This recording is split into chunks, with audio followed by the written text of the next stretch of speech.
Senhoras e senhores, sejam muito bem-vindos ao nosso 5º episódio do Descafeinados, onde te convidamos para uma xícara de fé com uma pitada de inconformidade. Que bom que você está acompanhando com a gente, já espero que você tenha ouvido os nossos debates anteriores, né? Lembrando você que está nos acompanhando aí pelo YouTube que esse mesmo conteúdo você pode ter em áudio nas plataformas de podcast, e você que só nos escuta, você pode ver nosso rostinho no YouTube também, sempre nos canais aí Descafeinados. Quero apresentar para você aqui para o nosso debate de hoje o nosso casting aqui, né? Você já percebeu que nossa equipe é grande, a gente vai rotacionando, e hoje eu tenho aqui mais 4 parceiros para me acompanhar nessa discussão de hoje. Me acompanhar não, na real hoje eu vou sentar e ouvi-los. Esse é o meu objetivo hoje, pra gente ouvir as ideias bacanas que a gente vai trabalhar aqui. Meu nome é Dani Bravo, estou hosteando esse negócio aqui direto do Espírito Santo, e tenho aqui ao meu lado virtual Thiago Rodrigues, diretamente do centro de São Paulo. Thiago, você tá com teu pastel aí ou já acabou? Eu tô... Tudo bem, Visal? Tudo bem, Dani? Prazer estar aqui de novo, diretamente da terra onde todo dia a gente tem pastel. Venham para São Paulo e comam pastel e tomem caldo de cana. É isso aí, muito bom. Lembrando aí, já pedindo desculpa para você que nos acompanha, que provavelmente eu tossirei, porque estou com Covid. Sim, estou, mas estou bem, graças a Deus. E fica tranquilo que não passa pelas ondas virtuais, vai dar tudo certo. Essa é a vantagem do nosso podcast à distância aqui. Mas também tenho comigo ela, diretamente de Brasília, Moara Lima. Moara, segundo episódio, né, que você participa com a gente, seja muito bem-vinda. Segundo, muito obrigada, é um prazer estar aqui, desejo melhoras para o senhor pastor. Ai, meu Deus, Dani, porque este é um ambiente... vamos abrir descontraído, não é? Não é? É isso. Vamos abrir os bastidores. A gente tem discutido sempre para não chamar pelas profissões, doutores, pastores, professores, mas simplesmente seres humanos, né? Mas a Moara tem uma trava, né, doutora Moara? Seja então muito bem-vinda aí, tá bom? Muito obrigada. Beleza. Tenho também aqui pela segunda vez ela, diretamente da Suíça, Jaque Herodek. Seja muito bem-vinda. Tudo bem? Obrigada. Como é que estão as coisas por aí hoje? Tudo certo? Tudo certo. Esperando essa primavera chegar. Não aguento mais ver vocês assim, ó, com cara de verão. E eu aqui de suéter. Não é legal? A gente de suéter é ótimo. Eu gosto muito da palavra suéter, que ela automaticamente te envelhece 10 anos. Muito bom. E nosso também do velho continente, nosso segundo correspondente internacional de hoje, Alan Gentil, diretamente da Itália. Alan, seja muito bem-vindo. Obrigado, melhoras, irmão, melhoras, e tamo junto aí na caminhada para trocar ideia. Valeu, maravilha. Nosso tema de hoje é um tema bem interessante, principalmente quando nós pensamos na espiritualidade, na fé, que é o nosso assunto principal aqui no Descafeinados. Hoje falaremos sobre... Aliás, a gente teve uma discussão longa, já que a gente expôs os bastidores aqui, hoje a gente está completamente Vamos aberto abrir tudo. Aqui hoje. A gente debateu bastante sobre como chamar esse tema de hoje para usar a palavra correta. E a palavra que nós entendemos como a correta é a palavra sustentabilidade. Sustentabilidade. E eu queria então que alguém ajudasse a gente a entender, eu acho que eu vou deixar isso com a Moara e com a Alan aí, nos ajudar a entender. Vocês falaram, vocês vão falar. Então, nos ajuda a entender o que é a sustentabilidade, só para a gente definir nosso tema, limitar ele para o nosso... Eu não sei se a gente chama de ouvinte, telespectador, ou quem está nos acompanhando, a galera aqui que nos ouve, entender aonde estão os limites da nossa discussão de hoje. Perfeito, pastor. Ô, Alan, você quer começar? Jamais, primeiras damas. Sou uma pessoa gentil. Adoro. Muito bem, então a gente vai falar de sustentabilidade. Sustentabilidade que está muito também conectada com o conceito de desenvolvimento sustentável, né? Então acho que a gente pode definir aqui um marco, um termo de referência da conversa a partir desse prisma ou desse paradigma. E daí, gente, eu vou me recorrer aqui à internet, então quem colocar no Google vai achar o que eu vou falar para vocês. A primeira vez que esse termo aí foi utilizado nas Nações Unidas, ele estava se referindo a intenção, pelo menos, de satisfazer as nossas necessidades do presente sem comprometer as capacidades ou a capacidade das futuras gerações de suprir também as suas próprias necessidades. E esse seria o desenvolvimento sustentável raiz, não é? Mas hoje a gente evolui nesse conceito de desenvolvimento sustentável e entende que ele está correlacionado, ou ele se relaciona, ou ele só é completo quando ele envolve também o conceito de sustentabilidade ambiental, econômica, cultural, estética, política. Então, a sustentabilidade no geral, mais modernamente falando, seria a forma de se desenvolver prestando atenção no equilíbrio e na justiça da nossa atual geração em todas esses nichos ou essas matizes, cultural, social, política, econômica, ética e estética, sem comprometer também todas essas coisas das gerações que virão. Eu acho que é basicamente isso. E daí eu acredito que o Alan gentilmente poderá agregar aqui os conceitos da ecologia e etc. Peraí, só fazer uma ênfase que nós começamos com citações de internet e trocadilhos. Começamos bem hoje, hein? Alan, desculpa, gente. Vai ser alto nível isso daqui, meus amigos. Vocês não estão entendendo. Mas é isso, Moara. Valeu pela introdução, para dar aí um panorama pra gente. E eu acho que dentro dessas várias matizes, dessas ramificações que você mencionou, cabe a gente falar também um pouco dessa ramificação no âmbito religioso, no âmbito da fé, no âmbito místico, em que a gente vai ter dentro das teologias, alguns vão chamar de teoréticas, outros vão chamar de teologias decoloniais, uma corrente teológica que estuda especificamente esses efeitos, sobretudo de crise ecológica, sobre um olhar teológico, que é a ecoteologia, né? Basicamente, se refere à relação da divindade do ser humano com a nossa casa, né? Que do grego eco é oikos, e tem esse link com o local onde nós habitamos, o local onde nós vivemos. Eu acho que é fundamental a gente falar isso dentro de uma perspectiva religiosa, e não só religiosa, mas humana, e todas as suas mais variadas ramificações, como a Moara colocou, porque nós estamos atravessando, aos olhos da ciência moderna e aos olhos também daqueles que se predispõem a serem mais atentos numa perspectiva religiosa, uma crise. Né? Nós estamos vivendo uma crise de sustentabilidade, ou se preferir, uma crise ecológica, onde nós estamos totalmente desconectados, desligados desse elemento que nasce com a criação do mundo. E aqui eu abro um parênteses rápido para fazer uma crítica, sobretudo ao termo criacionismo, que é comumente usado dentro dos espaços religiosos. Quando a gente fala sobre o criacionismo, normalmente a gente está falando a respeito de uma certa crença de que Deus é o criador de todas as coisas. E esse todas as coisas envolve naturalmente a criação, o nosso meio ambiente. Mas, na verdade, as pautas desenvolvidas dentro do criacionismo são muito mais ligadas a um literalismo, a literalidade do Gênesis. Isto de que, de fato, ele não é uma alegoria, de que ele não é um conto para ilustrar uma outra verdade, mas ele é literal. E ok, eu faço parte dessa linha, dessa corrente de pensamento. Eu creio na literalidade, mas ao mesmo tempo esquece de se aprofundar no problema da criação, que é um problema ecológico, que é um problema sustentável.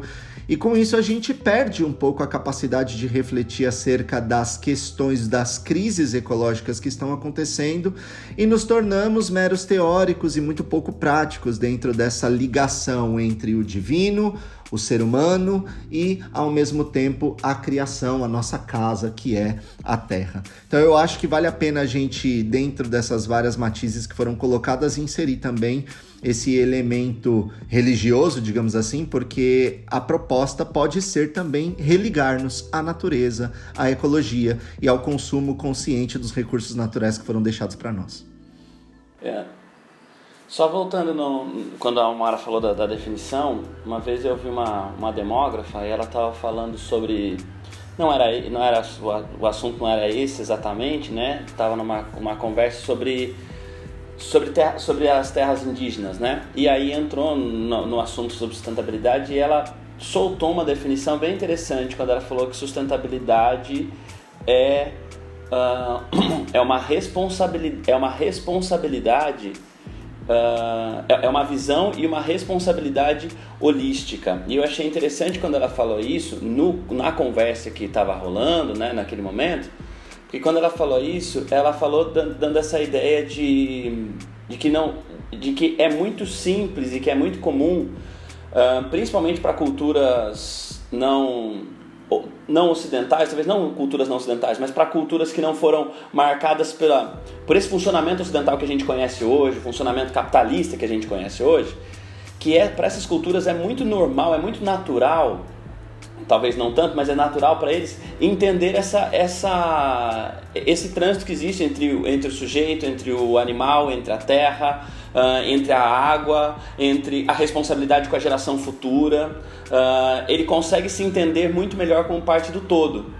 Nós vivemos uma sociedade que enxerga o todo a serviço do um. O todo está a meu serviço. O todo está... Então eu não tenho... Essa ideia de responsabilidade, ela acaba ficando distante.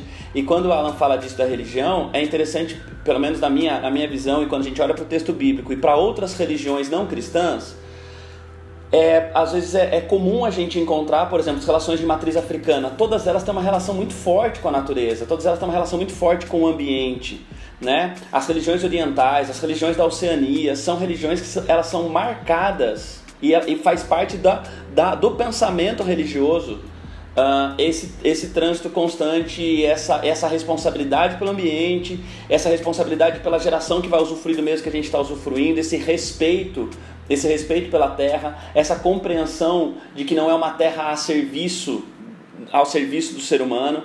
Então eu acho que em algum momento da história cristã, principalmente, e esse momento não é nem muito difícil de precisar, mas em algum momento o cristianismo se descolou do pensamento bíblico e passou a ter esse pensamento anormal e não tratar desses assuntos, né? Não só pensar de forma normal, mas não tratar desses assuntos e não entender como sendo parte de teologia, da compreensão bíblica mesmo.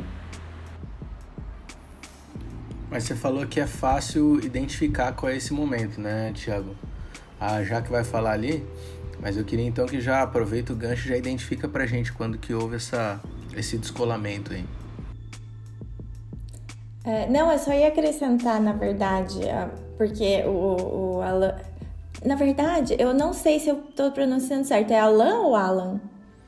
É Alan. Mas quando a minha mãe tá muito nervosa, ela manda um Alan na lata, então fica à vontade. Se eu te irritar, você já sabe mudar a entonação do nome. Eu gosto desses momentos porque mostra que a gente é muito amigo entre nós, né? Não, mas eu gosto muito da Jaque, é verdade.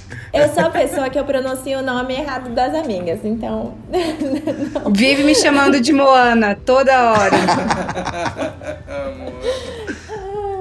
Mas eu achei muito interessante que o Alan falou da questão da ecologia, em contraste com o que em contraste, na verdade, em conjunto, porque estão os dois ali em acordo, mas com a questão da sustentabilidade, porque eu entendo a questão da ecologia, como se a gente for pensar na ciência, né, que estuda a relação dos seres vivos com o meio ambiente, como é um fato. O nosso mundo funciona assim, baseado nesse equilíbrio.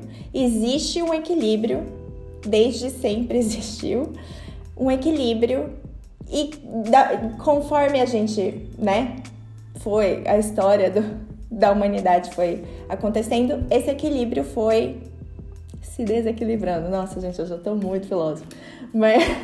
Mas então, quando a gente fala de ecologia, a gente fala desse fato. Existe esse equilíbrio e a ecologia vai se atentar a isso. A sustentabilidade, a questão da sustentabilidade, eu vejo como uma intenção. É uma intenção. A partir do momento que a gente reconhece esse equilíbrio, existe uma intenção de mantê-lo. Como que a gente vai fazer? Considerando E eu imagino que... Bom, eu vou deixar o Thiago falar, mas imagino que ele vai mencionar a questão da produção em massa, né? Quando a nossa cidade começou a produzir coisas em massa, a gente começou a caminhar para a questão do desequilíbrio no nosso meio ambiente, entre os seres vivos e o meio ambiente. Mas eu entendo a questão da sustentabilidade como reconhecer esse equilíbrio e resgatar essa intenção de mantê-lo. Perfeito. Eu acho que é isso. E aí, agora eu vou deixar o Thiago falar. Mas agora eu vou falar, mas vou voltar nisso, porque já que falou um negócio muito, muito legal, né? Quando fala de intenção, né? De ser algo... eu acho que quando ela traz também o negócio da intenção, eu acho que é uma coisa que a gente precisa pensar também, que é um negócio que, por nós mesmos, assim, nós deixados ao natural, nós não vamos ter condutas, posturas sustentáveis, né? Tipo assim, entender que é algo que vai ser intencional, e que é algo tão intencional. Quando a gente vai ver as leis bíblicas a respeito da terra, elas contrariam o pensamento. Elas, tipo assim, é Deus dizendo: olha, vocês vão ter que fazer desse caminho, vai ter que chegar em tal momento, vai ter que parar, vai ter que chegar nessa hora, vai ter que dividir a terra de novo, porque naturalmente não vai ser essa relação de sustento, de preservação, de manutenção, né? Então, eu não sei se é naturalmente não, assim, né? Porque são vários, como você mesmo comentou no início do podcast, a gente tem várias formas de entender desenvolvimento, de se organizar como sociedade. A gente tem organizações sociais, atualmente e registradas na história, que conseguiam viver com mais harmonia dentro dessa relação ser humano, meio ambiente e outras formas de vida, né, no geral. Mas o fato que a gente tem é que, hegemonicamente, a humanidade resolveu se desenvolver de outra forma. Uma forma que suga bastante da terra e que suga bastante do próximo. E será que essa forma, né, que traz o desequilíbrio, que eu acho que já é um pressuposto da nossa conversa, ela vai na contramão do que Deus planejou ou ela vai no caminho do que Deus planejou? Eu acho que esse é o grande questionamento que a gente vai responder hoje, sabe? E quando eu olho para a Bíblia, do Gênesis ao Apocalipse, eu consigo ver Eu não sei do que vocês estão rindo, gente. Eu tô falando alguma coisa errada? Desculpa, não, eu levantei a mão como se estivesse pedindo pro professor. Só isso. Professor, eu sou a próxima. Eu fico agoniada, já pensei que chamei alguém de senhor, de pastor outra vez. Eu fico tensa. Quando a professora fala, os alunos levantam o dedo. É natural. Você falou reverendo Alan. Ah, eu falei. Foi isso, então. Quando a gente vai do Gênesis ao Apocalipse, a gente consegue nitidamente ver que a preocupação do Deus Criador, ela não é voltada apenas para o ser humano, ela é voltada para a criação no geral. Então, só para dar alguns termos aqui para a gente começar a nossa conversa, fazendo essa conexão da sustentabilidade, dessa forma de enxergar o mundo, que é um conceito moderno, com a proposta que foi feita lá na criação, eu queria trazer aqui alguns versos. Por exemplo, quando Deus nos criou, não é isso? Ele tomou a gente e colocou a gente dentro de um jardim. E daí ele abençoou homem e mulher e falou que eles tinham umas missões. E falou assim para eles, lá em Gênesis 1:28. Sejam férteis e multipliquem-se, povoai e sujeitai toda a terra, dominai sobre os peixes do mar, sobre as aves do céu e sobre todo animal que rasteja sobre a terra. O negócio é que a gente cristão, né, já pensando na grana, a gente falou assim, opa, dominar, sujeitar, vamos acabar com tudo. Só que a gente esqueceu de olhar o que é domínio e sujeição nos olhos de Deus. E domínio e sujeição nos olhos de Deus é o tipo de domínio amoroso e cuidadoso. É o tipo de domínio que ele se dispôs a sair lá do céu e morrer por nós, aqui na Terra. E daí, se a gente fosse ler um pouquinho mais para frente, lá em Gênesis 2:15, veríamos que, quando Deus colocou homem e mulher no jardim, ele disse que estávamos ali para cultivar e guardar. A gente não pode... Eu acho que o cristão, né? O cristianismo focou no dominar distorcido sem entender que essa dominação é uma dominação de cuidado. E quando a gente vai lá para o Apocalipse, por isso que eu disse que é do Gênesis ao Apocalipse, a gente encontra Deus falando que vai voltar para castigar, né, as pessoas. E daí no finalzinho, eu tô lá em Apocalipse 11, 18. E daí fala assim... teus santos e teu nome, tanto os pequenos como os grandes, e de destruir os que destroem a terra.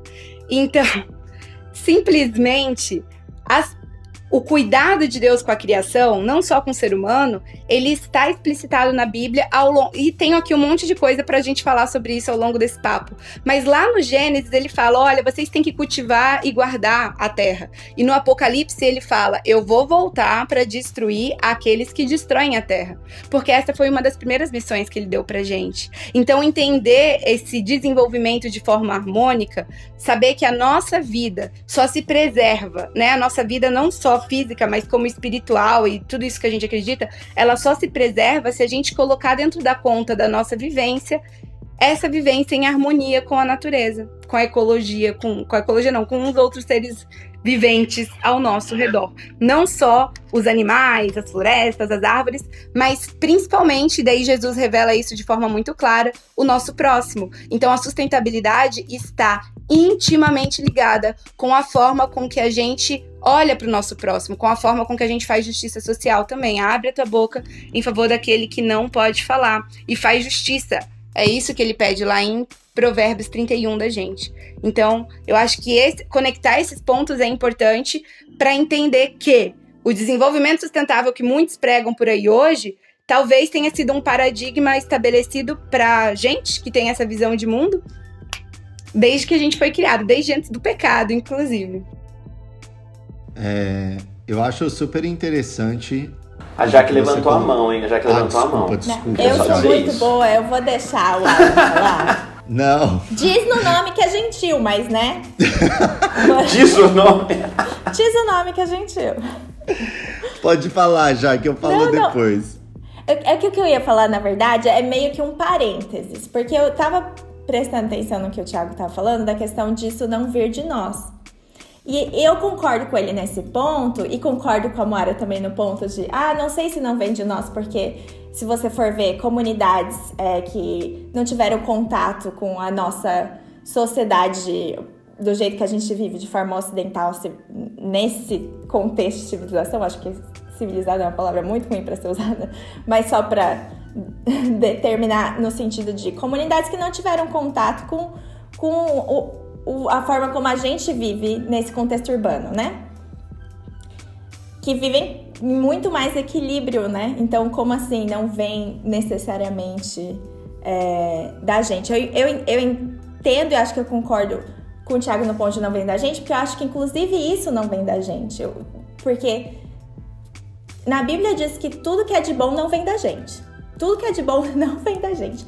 E aí e daí que eu acho que é o parênteses, porque foge um pouco da questão, está relacionada ao que a gente está discutindo, mas foge um pouco da questão, que é a maneira como a gente enxerga essas pessoas, achando que a gente vai levar vai levar Cristo para elas, vai levar o Evangelho, quando na verdade elas já vivem isso.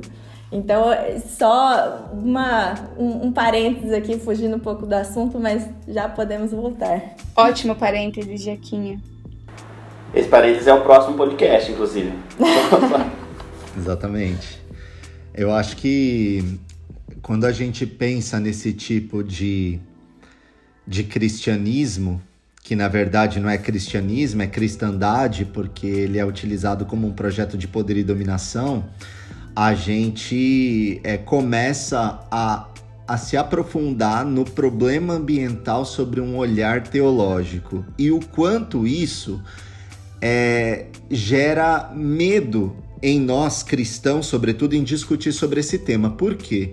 Primeiro porque a elite intelectual do cristianismo tem uma dificuldade imensa de falar sobre o meio ambiente, porque teme a má reputação de ser associado com os panteístas, que são aqueles que acreditam que Deus é literalmente tudo que é relacionado à natureza. Então essa elite tem essa dificuldade de falar sobre o meio ambiente numa perspectiva mais aberta, mais progressista, porque existe dentro do cristianismo a excessiva preocupação pela reputação em detrimento da essência, e não da essência e não do caráter, né?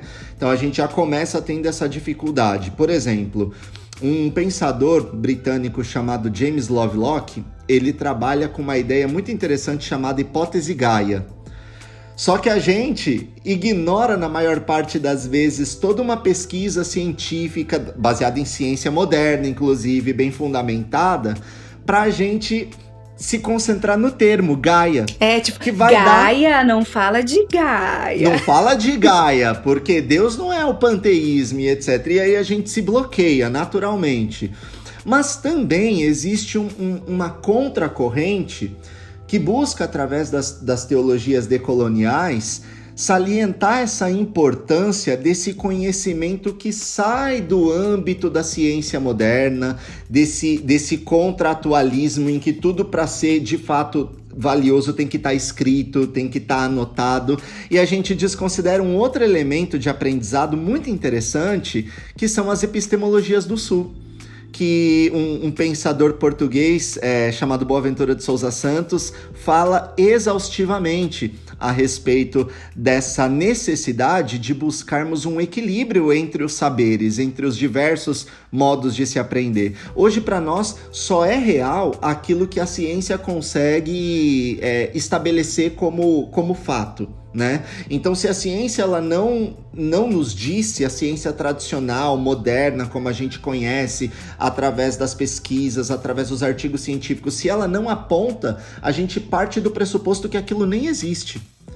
E aí a gente entra num problema muito grande, porque se a gente vai para as sociedades ou para as comunidades, é difícil encontrar um nome que faça jus, porque eles são sempre muito pejorativos. Quando a gente vai falar primitivo ou arcaico, a gente já está partindo de um pressuposto de sobreposição, de soberania, de autoridade. Exatamente. Talvez possa ser melhor.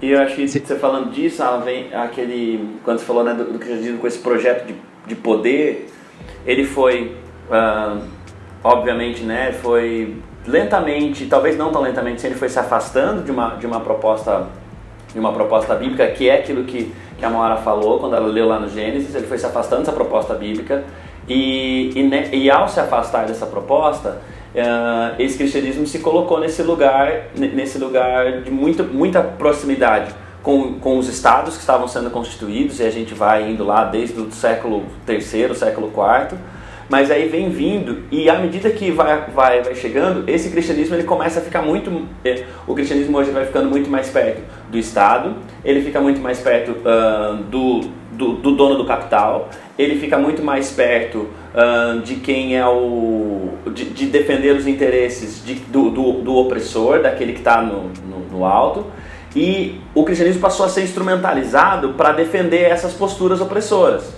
E aí então, quando vem um latino-americano, né, falando que existe o grito do oprimido e que a terra também está gritando, e ele fala disso, tipo, cara, a gente precisa dar ouvido para isso parece muito diferente, porque o cristianismo se acostumou em anos a ignorar isso. Ele passou anos simplesmente não se atentando para isso. Quando o princípio bíblico da criação é muito claro, quando Deus diz pro ser humano, né, sujeitai a terra e dominai sobre ela, ele está prescrevendo a mesma relação que ele tem com o ser humano para que o ser humano tenha com a terra. Quem tem mais recurso cuida de quem tem menos. Quem tem mais recurso intelectual, pensamento e tudo mais, tal, cuida. Então, o ser humano tendo mais recursos intelectuais e tudo mais, tal, ele não vai para uma relação de exploração, ele vai para uma relação de cuidado. Por quê? Porque o ser que é detentor de todos os recursos, ele está numa relação de cuidado comigo. O ser que é dono de todos os recursos do mundo, do universo, ele está numa relação de cuidado comigo. E ele me coloca nessa relação. É claro que quando a gente vai pensar para além disso, vai pensar nessa relação agora com os povos, a gente não pode ir com esse mesmo pensamento, porque daí vem aquilo que a Jaque falou, né, do Evangelho estar lá, e Romanos capítulo 1, versículo 20, fala que os atributos invisíveis de Deus são conhecidos através da natureza. As pessoas estão tendo insights, elas estão conhecendo a Deus em diferentes civilizações e culturas, elas estão tendo compreensões sobre Deus e a manifestação de Deus olhando para a natureza. E aí vem, né, daquilo que o Jack falou, e aí quando você fala, né, dos saberes, do quanto também que a gente, talvez para a gente conseguir abraçar essa mentalidade sustentável e colocar isso e recolocar isso dentro do cristianismo, é talvez um pouquinho do cristianismo baixar um pouquinho e falar, cara, tá na hora talvez a gente aprender com quem já tá fazendo isso, com quem já tá vendo, com quem já tá observando, com quem já tá respeitando, com quem já tá respeitando a revelação de Deus onde ele está se revelando também. Exato, essas são as bases das epistemologias do Sul, é poder transmitir os saberes através daqueles que alguém definiu que não sabem nada. Entende? Então, quando você, por exemplo, vai para os povos do Peru, da Bolívia, que falam muito sobre a Pachamama, sobre o relacionamento que eles possuem com a terra, uma relação muito mais conectada, uma relação muito mais balanceada, como a Jaque colocou, a gente percebe que existe uma consciência muito maior do que esse eurocentrismo que a gente hoje está afundado, naufragado nas formas de saberes que eles passam junto com os povos norte-americanos, né? E aí, pegando um gancho sobre o que você falou e fechando aqui o meu raciocínio, em Romanos capítulo 2, versos 22 e 23, o texto diz que sabemos que toda a criação geme e está juntamente com dores de parto até agora. E no verso 23 ele diz, e não só ela, mas nós mesmos. Então o que o autor está dizendo aqui? Existe uma separação entre a criação que está gemendo e nós, ou seja, não é a mesma coisa, ele coloca como dois elementos distintos, e aí a gente é obrigado a refletir que o ser vivente não é só aquele que pensa, mas é aquele que sente dor. Então, para ser vivente, não basta só você pensar, nós não podemos só considerarmos que aquele que vive sou eu, é você e assim por diante, o ser humano, mas não, todo aquele que sente dor é passível de ser considerado um ser vivente. Se ele vive, ou se esses vivem, a nossa responsabilidade com eles é igualmente a que nós temos uns para com os outros. Então, basicamente, era isso assim, que eu queria propor de diálogo. Não, já ia perguntar se você estava bravo, Dani, porque você não estava falando. Ah, você fez um trocadilho com o meu nome.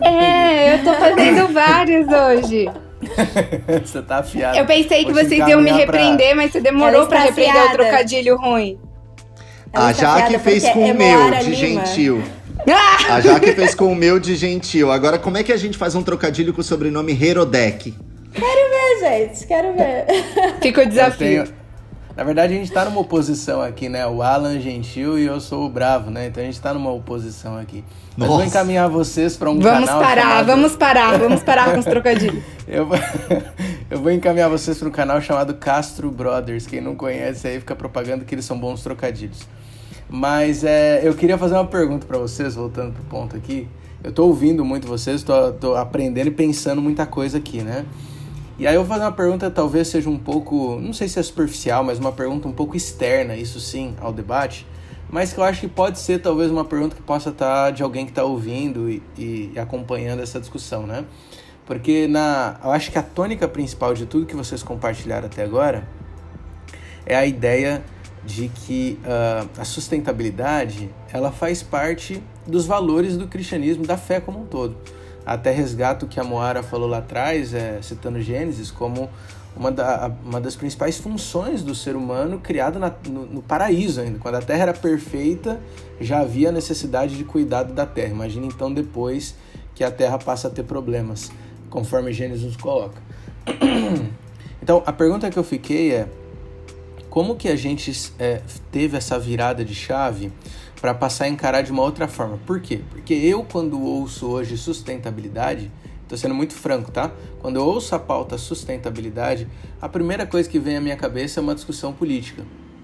É uma discussão de agenda política, de esquerda e direita, partido A, partido B.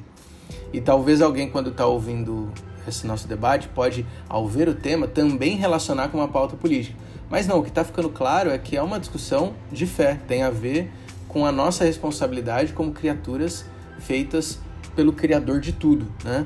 Então a minha pergunta é: como que a gente deu essa virada de chave? Por que vocês acreditam que hoje, estando tanto na essência da origem da religião, por que acaba se tornando tanto mais política, tão externa a fé? Por que vocês acreditam que teve essa virada aí? Ai, gente, vou falar uma coisa. Fala você primeiro, Jaqueline, porque vai que eu acho que eu vou pra um lugar que não é o lugar. Eu vou pra outro totalmente diferente, já tô avisando. Mas, ó, eu vou... Tá, Ok, eu fico pensando, né?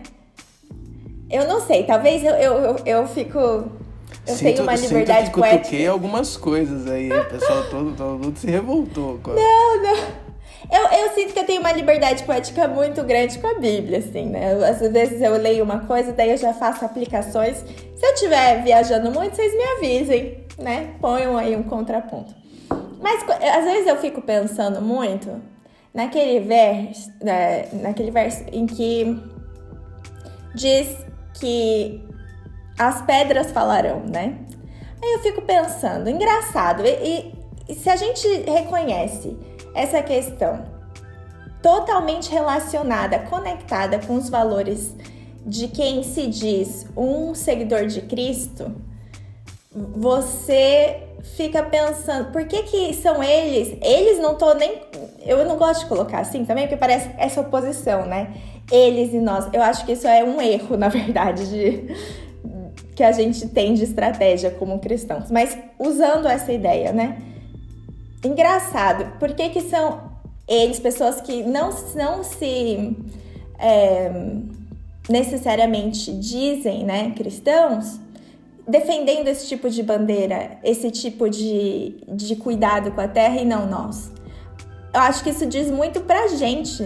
A gente tá perdendo a oportunidade de mostrar que isso é um valor bíblico e a gente tá fazendo isso que também são por questões políticas, por Exato.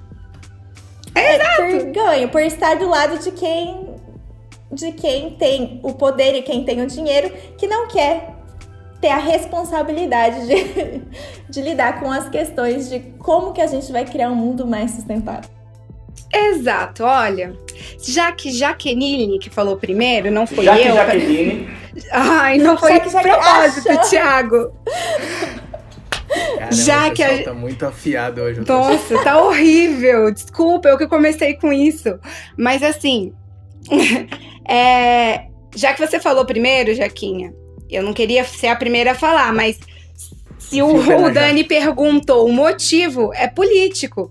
É político, porque a religião se atrelou tanto a uma política, a uma forma de desenvolver. Ela achou tão conveniente estar grudadinha com essas pessoas que estão oprimindo, que a gente mudou a gente colocou essas lentes para ler a Bíblia, tá? Então não é porque uma coisa é bíblica que ela também não é política. As coisas não se anulam. A religião, ela não é apolítica, no meu ponto de vista, porque somos seres políticos também. E essa é a realidade. Fomos criados dessa forma, somos seres sociais, culturais e políticos. Então, quando você ouve sustentabilidade e pensa em política, você tá certo, porque sustentabilidade tem a ver com política. O que a gente erra é esquecer que sustentabilidade não tem a ver com religião, ou a gente distorce a forma que a sustentabilidade deveria ser encarada pelas lentes da religião. E a minha proposta aqui é fazer o que a gente faz com todos os outros problemas sociais que a gente tem. Na questão do tratamento da mulher, da igualdade de gênero, na questão da justiça social. A gente foi ensinado a ler a Bíblia pelas lentes dessa religião distorcida. E a gente agora tem que voltar ao texto bíblico. A gente precisa reler com as provocações feitas, fazendo a divisão que a Jaquinha se aproveitou, né? Por eles, né? Porque eles fizeram provocações, fizeram teorias, tiveram pensamentos que agora nos provocam e falam: será que vocês estão realmente em harmonia com aquilo que foi ensinado? E daí a gente pega e percebe que nos ensinaram através de lentes que distorceram a vontade de Deus. E daí a gente vê isso nos púlpitos das igrejas, nas teologias, nas visões que prevalecem nas comunidades religiosas, pelo menos no nosso país. E essa visão, né, que não é distorcida, ou pelo menos que usa outras lentes para buscar a vontade de Deus, ela vai sendo enterrada e vai sendo estigmatizada como apenas uma visão política. Estão querendo misturar política com religião, sendo que a visão que distorce e que domina e que não cuida do meio ambiente e que quer só ganhar e lucrar, também está misturando política com religião. Porque política existe, religião existe também. Um fato aqui, um verso bíblico que eu nunca vejo ninguém pregando sobre ele. E que se a gente for voltar, não é? A uma releitura da Bíblia, usando novas lentes, a gente poderia conversar mais sobre ele. Lá em Gênesis 21, 33. E plantou um bosque em Berseba e invocou o nome do Senhor, do Deus eterno. Abraão, olha só, sustentabilidade, ele plantou um bosque, ele ia usufruir desse bosque? Não, o bosque ia nascer para as futuras gerações. Sustentabilidade, desenvolver pensando nas futuras gerações. Olha só que legal a atitude do patriarca da fé. Eclesiastes, melhor uma mão cheia com descanso do que ambas as mãos cheias com trabalho e aflição de espírito. Opa, será que a gente não pode ficar se matando de trabalhar para acumular e esgotar os recursos da terra? Se a gente for lembrar lá do povo de Israel no Êxodo, né? O maná. O maná era exatamente o que está aqui em Eclesiastes. Você só ia pegar o suficiente para você. Se você pegasse mais do que o suficiente, aquilo apodrecia. Então, assim, será que a gente... Eu não fui ensinada assim, tá? Nos bancos da igreja. Sobre essa leitura da Bíblia. Isso foi ensinado, essas histórias foram ensinadas tirando toda essa perspectiva. Por quê? Porque é conveniente tirar essa perspectiva. E agora a gente está aqui nesse podcast conversando sobre essa perspectiva. É necessário fazer uma releitura constante. A palavra de Deus, ela se renova e a gente precisa renovar a nossa mente também. Eu acho que é esse o caminho. Então é político também. Não é só religioso, não é só fé. O Alan vai falar também, né? Mas essa você tocou num ponto que eu acho que eu já até anotei aqui para ser pauta de próximas discussões. Essa frase aqui eu achei, assim, interessantíssima. Você falou, a religião não é apolítica. E aí me perguntei também se a política pode ser irreligiosa também. Então uma hora a gente vai voltar nessa discussão aí. Alan, você ia complementar essa ideia, não?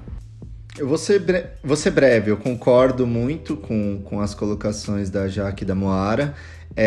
A gente argumenta muito sobre sequestros de pauta, né? A gente utiliza esse termo assim de uma maneira muito recorrente. E eu, no passado, também já me utilizei desse conceito para dizer que sequestraram pautas que deveriam pertencer ao povo cristão, né? E aí a gente utiliza várias delas, como justiça social, a Moara mencionou, o cuidado com a terra e tudo mais. Mas hoje eu estou redefinindo os meus conceitos a respeito desse termo, porque eu não acredito que é um sequestro de pauta. Porque sequestro seria se essa pauta tivesse sido raptada, roubada, exato, sabe? Tirada das surgiu, nossas né, mãos gente? à força.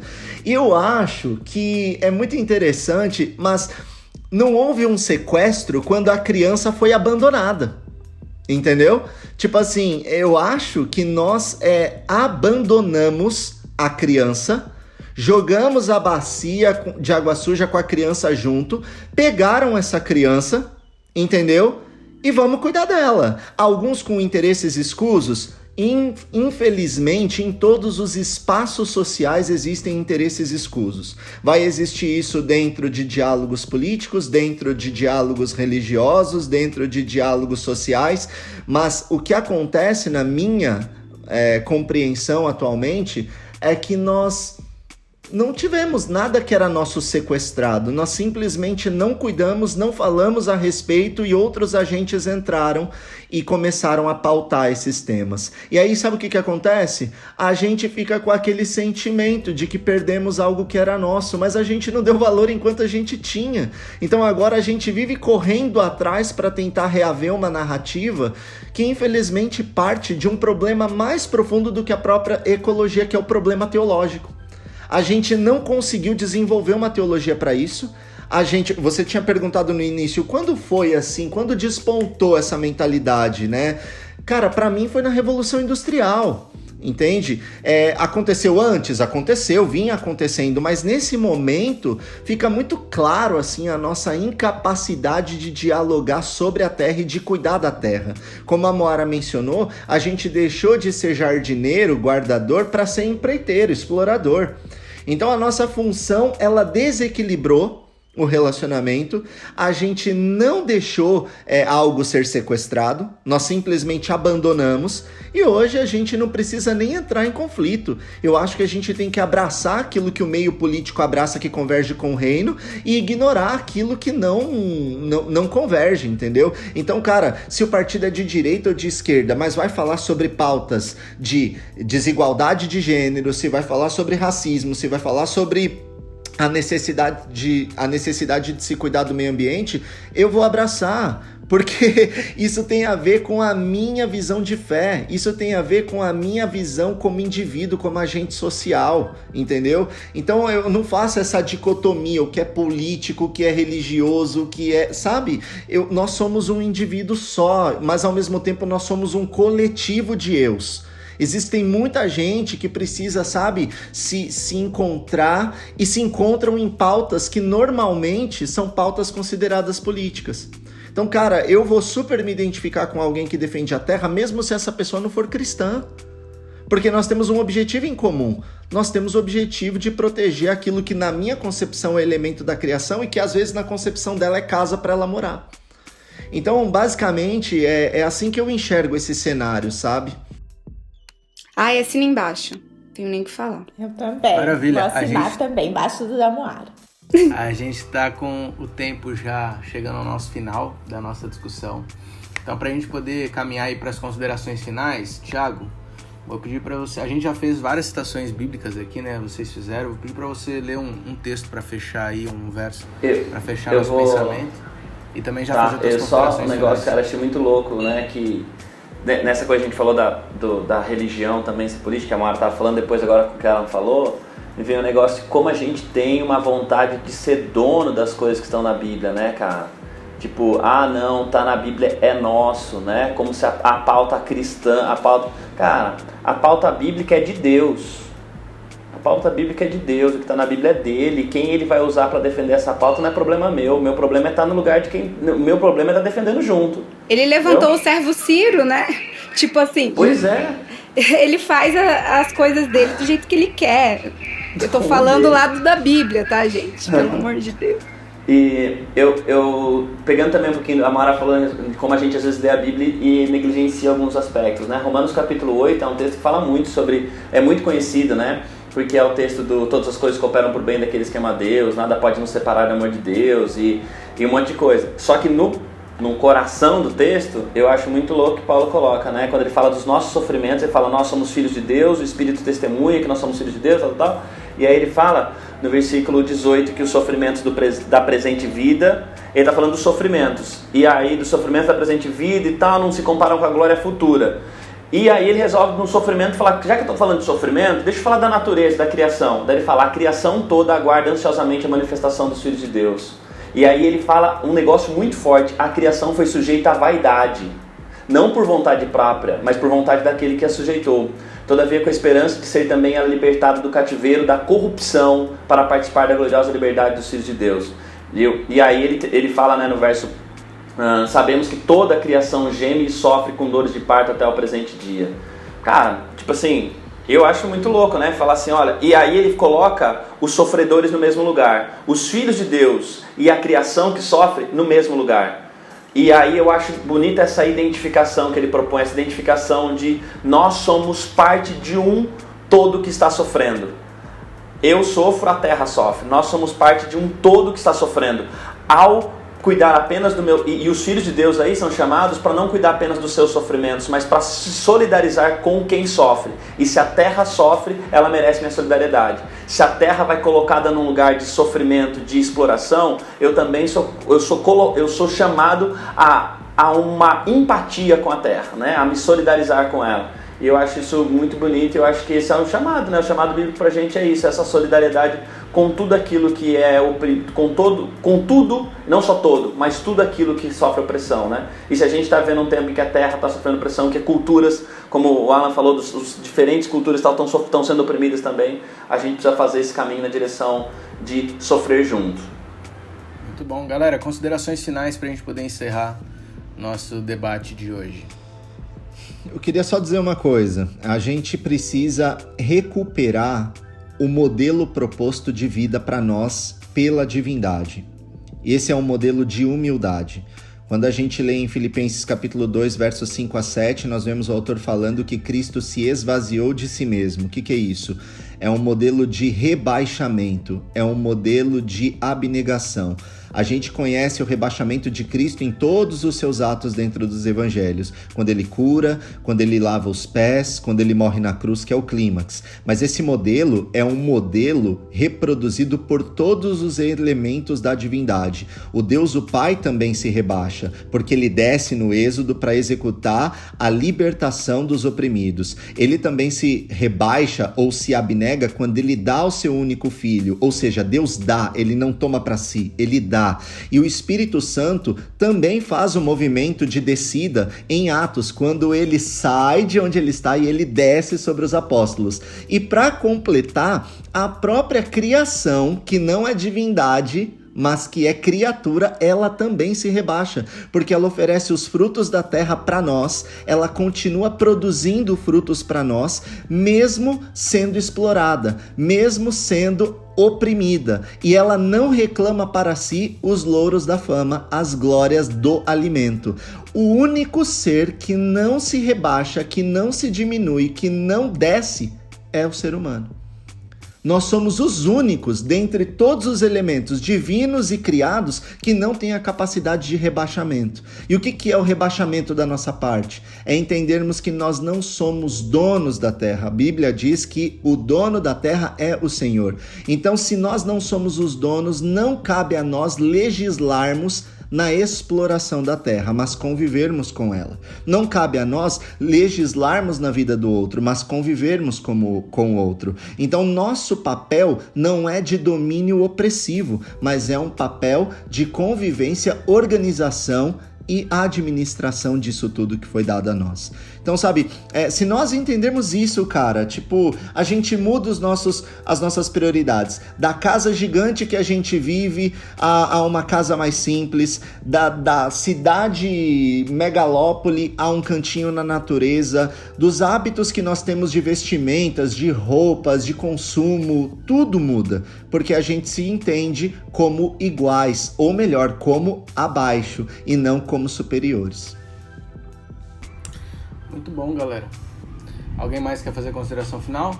Eu acho que foi ótima do pastor ou do Alan, mas eu ia falar justamente isso, porque às vezes a gente fica no plano das ideias, né? Isso é sustentabilidade, isso está relacionado à Bíblia. E tudo bem, a ideia fecha. Eu acho que a gente conseguiu fechar essa ideia aqui na conversa de hoje. Mas como que isso se aplica no cristianismo prático? Como que a gente vive essa releitura que é provocada através dessa crise civilizatória que a gente enfrenta, não é? E eu acho que ela é bem prática no nosso dia a dia. É a forma com que você consome as verduras que estão na sua mesa, é a forma com que você respeita os direitos trabalhistas dos seus funcionários na sua empresa, é a forma com que você se relaciona com o próximo, com o necessitado, é a forma com que você se relaciona e que você age como ser político dentro da sociedade. Tudo isso você vai demonstrar, essa sustentabilidade do reino, entende? Porque não é só sustentabilidade ecologicamente, falando de sustentabilidade só ambientalmente. Essa sustentabilidade ambiental, ela só é plena quando ela também é uma sustentabilidade social, quando ela é uma sustentabilidade ética, estética, cultural. É a sustentabilidade de respeitar a liberdade religiosa do próximo, ela vai se expandir para todas as áreas da sua vida. Então, se a gente só ficar assim, realmente, Deus achava legal a criação, os animais e as plantas. Concluir isso não é suficiente. Tem que extravasar e transbordar em obras. É isso que a gente precisa, sabe? Se não transbordar em obras, a nossa fé é morta, né? E daí a gente tem que transbordar. E eu acho que passou do tempo da gente só se conformar em fazer missão, ensinar músicas e formas de se vestir para as pessoas, né? A gente tem que ensinar através da nossa vida como consumir, como viver, como contratar, como demitir, como economizar energia, água, como tomar banho, talvez. Comprar shampoo. Eu acho, Dani, eu acho que disso que a Bora tá falando, a gente precisaria ter um segundo momento para pensar nas aplicações, entendeu? Porque eu acho que daí agora, tipo, ela falou várias coisas e o Alan também tocou em alguns aspectos que são aplicáveis, só que ficou só nesse momentinho, assim, acho que a gente precisaria ter um outro momento pra gente voltar e aplicar coisas, e olhar de forma, né, e olhar nos vários lugares, vários caminhos, não são dicas práticas, mas aplicação, tipo, como é que é isso na vida, né, a religião da vida. Então fica o convite para você nos acompanhar em mais um podcast futuro, onde poderemos voltar nesse tema, claro, revisitá-lo e entender talvez de maneira mais prática como tudo isso se aplica. Eu acho que a tônica que a gente pode tirar de hoje, você que assistiu o nosso episódio piloto, vai lembrar que um dos conceitos que a gente trabalha aqui no Descafeinados é a ideia de desconstrução constante, sempre abrindo a mente para novas ideias que tem que ver com a fé e nos tornando cada vez mais parecidos com a ideia do modelo que Cristo nos deixou. Por isso que você também possa se desconstruir constantemente, abrir a mente e se permitir ser transformado, como diz o conceito aí do que a gente está trabalhando aqui. Espero que essa conversa tenha sido útil e produtiva para você, como foi para mim. Aguarde os próximos capítulos para que você possa ver mais desdobramentos sobre essa conversa e a gente se vê no próximo episódio. Até lá!